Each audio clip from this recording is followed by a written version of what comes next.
Hi everyone, welcome back to my channel and thank you so much for joining me this week. So this week I'm going to be talking about 6 very important pedagogical principles that we need to keep in mind when we're actually using any AI tool. So if you're interested in exploring what are those really important, effective pedagogical principles that we actually have to keep on the front of our minds when we're using any AI tool, then please keep on watching.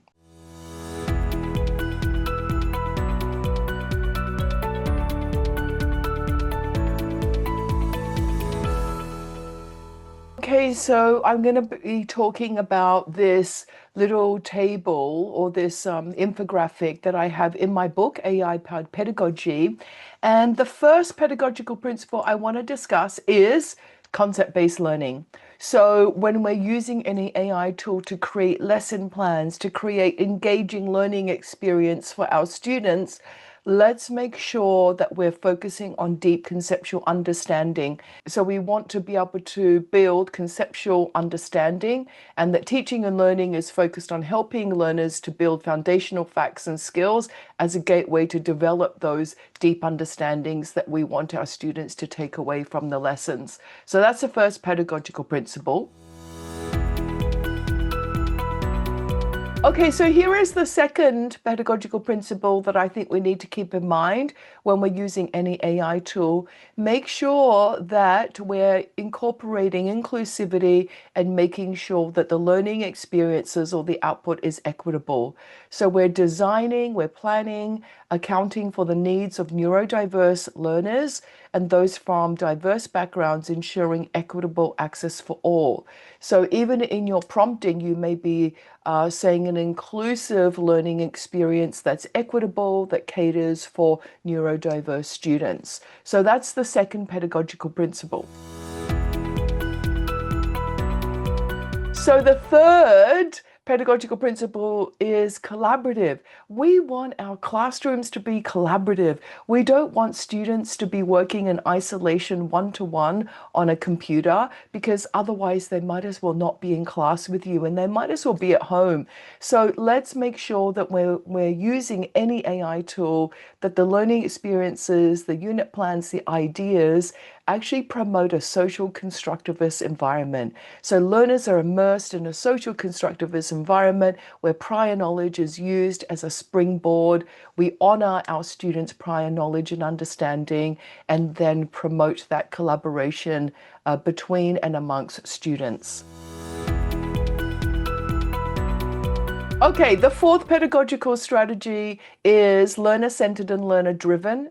So in everything that we design for our students, learners need to be at the core, at the center of education, and we need to tailor experiences, enhancing engagement by empowering them to shape their own learning.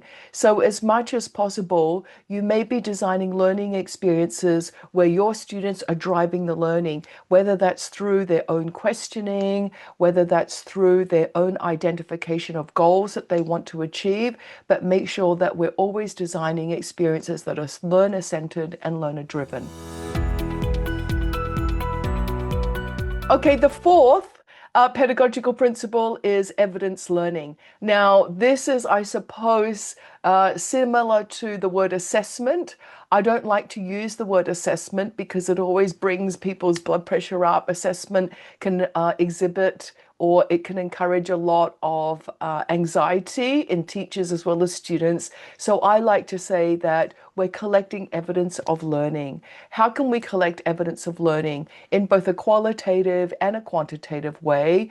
And we want to continue to collect data, qualitative and quantitatively, throughout a unit, throughout the learning journey of a student, so that we can use that data to inform our teaching and also provide students with where they are in their learning journey.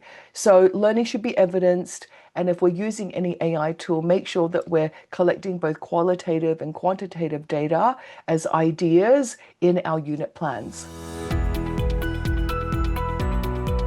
Okay, and the final 6th pedagogical principle is inquiry-based learning. We really want students to be immersed in an inquiry-based learning environment where they learn to ask questions, they explore, they investigate, and this fosters a deeper understanding of the material, of the content through curiosity-driven education and a learning environment.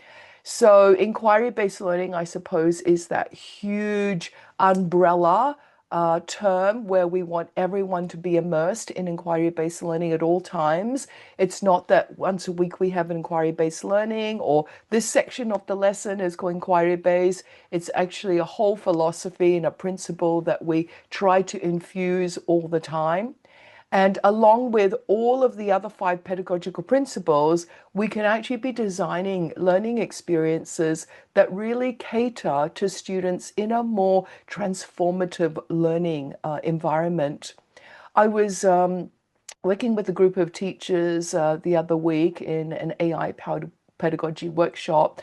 I asked teachers to see what they noticed about this graphic. What did they notice in terms of these 6 pedagogical principles and the explanations? And there were some really good noticings. Some groups said, well, we can actually use these principles when we're prompting any kind of AI tool. So talk about inquiry-based learning, talk about the experiences being learner-centered, make sure that you're always incorporating collaboration into your lessons, make sure that it's inclusive and equitable. So in other words, if we're teaching students about bias and stereotypes, we may want to start using the words inclusive and equitable so that the outputs are not so biased and not so stereotypical.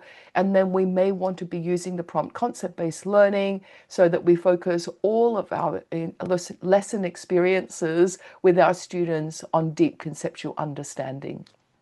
Okay, so they were the big 6 pedagogical principles that I think we should be upholding when we're using any AI tool or when we're designing any learning experience or unit for our students. I love how teachers have taken on these different pedagogical principles when they're using AI tools to really try and create something meaningful and an output that is not so biased, that not so, stereotypical, and really teaches, I think, our students about deep understanding, being inclusive, being collaborative, and also that they are at the center of the learning. So thank you so much for joining me this week. I hope that you found this graphic, this infographic, useful when you're actually thinking about prompting any AI tool. If you have any questions, please feel free to put it in the comment section below, and I look forward to seeing you next time.